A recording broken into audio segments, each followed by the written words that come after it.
can a broken heart really make the whole body ache? Grief is not only a feeling in the mind, it is a full-body event. After a loss, the body can hurt in ways that feel confusing and even scary. Tight chests, upset stomachs, headaches, and heavy tiredness can show up without warning. Some people worry something is seriously wrong because the pain feels physical, not emotional. This is what happens when loss moves through the nervous system, the muscles, the gut, and the immune system, and why the hurt can feel so real. Staying with this thought can make those signals easier to name. When the signals make sense, they often feel a little less frightening and a little more human. In the first days after a loss, the body often acts like it is under threat. Sleep breaks apart. Food tastes wrong. Hands feel cold. The jaw stays clenched. The shoulders creep upward. Even small tasks can feel like lifting something too heavy. What appears is not weakness, it is a biological response. Human brains are built to attach. When someone important is gone, the brain reads it as danger. Safety once lived in that person's voice, routine, and presence. When that pattern breaks, the body scrambles to find what it lost. The stress system turns on. The heart may race. Breathing becomes shallow. Some people feel a squeeze in the chest that comes and goes in waves. Others feel a dull pressure that stays all day. Muscles brace as if another blow might come. That bracing leads to neck pain, back pain, and headaches. The mind searches for meaning, but the body searches for control. Control appears as tension. The stomach tightens. The throat feels thick. Hands grip without noticing. The body tries to hold itself together because it cannot hold the lost person. That is why grief can look like illness. Nausea can rise at random moments. Food may sit like a stone. Appetite disappears or shifts toward quick comfort, not out of greed, but because the nervous system reaches for fast energy. Digestion and safety share the same wiring. When the body stays on alert, digestion becomes uneven. Sleep often suffers next. The body feels exhausted, yet the mind refuses to shut down. When sleep arrives, it is light and fragile. Many wake at the same hour each night, as if listening for footsteps that will never arrive. Memory and sleep are closely linked. Grief pulls hard on that connection. Thin sleep increases pain. The body has fewer chances to repair itself. Muscles stay tight. Energy drops. Small sickness feels bigger. The body is spending effort watching the world, leaving less for healing. Some grief feels like depletion. Legs feel heavy. Arms feel weak. The head feels fogged. Words disappear mid-sentence. Names slip away. Grief consumes attention. The brain stays busy tracking reminders, searching, and trying to understand what changed. That work has a cost. Then come the jolts. A song tightens the chest. A scent drops the stomach. A vibration from a phone makes the skin prickle. These are memory alarms. The brain linked certain cues to the person who is gone, so the body reacts before thought can intervene.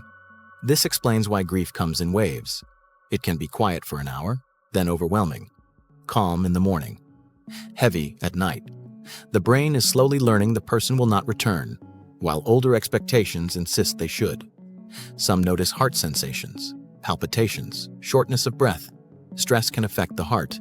Any severe or new chest pain, fainting, or trouble breathing should always be checked urgently. Grief explains many sensations, but never replaces medical care. Most grief pain is muscular and deep. Shoulders ache like a weight has been carried all day. The lower back throbs from constant bracing.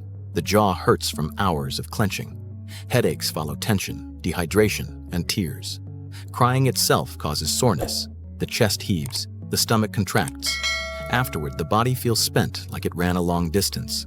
Others do not cry much and still hurt. A person can appear calm while the body stays locked in alert mode, and pain shows up as stiffness or restlessness. Daily rhythm breaks. Water is forgotten. Meals are skipped. Sunlight avoided. Movement shrinks to a few steps between rooms. These changes increase pain quickly. The body responds to a routine that has collapsed. Social effort hurts too. Humans soothe each other through voice and touch. After loss, conversation feels heavy and crowds feel sharp.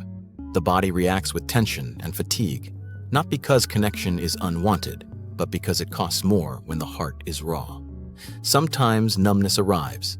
Numbness is not the absence of pain. It is a shield.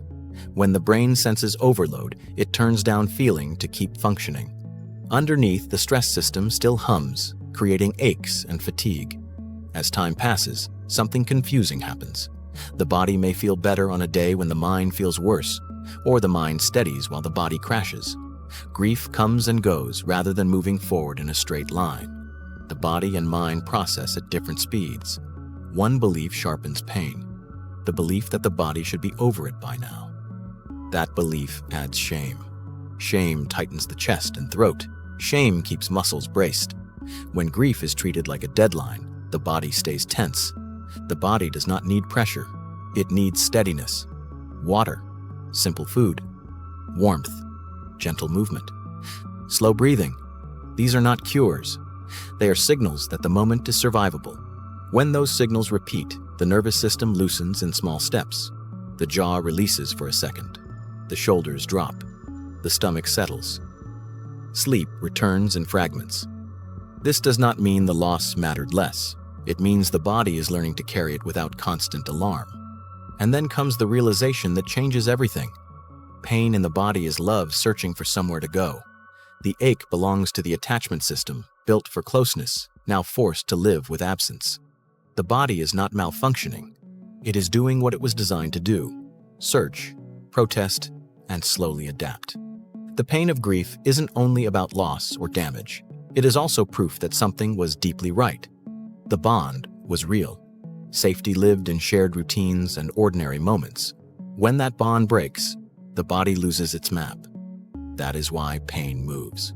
One day the chest, another day the gut, another day the back.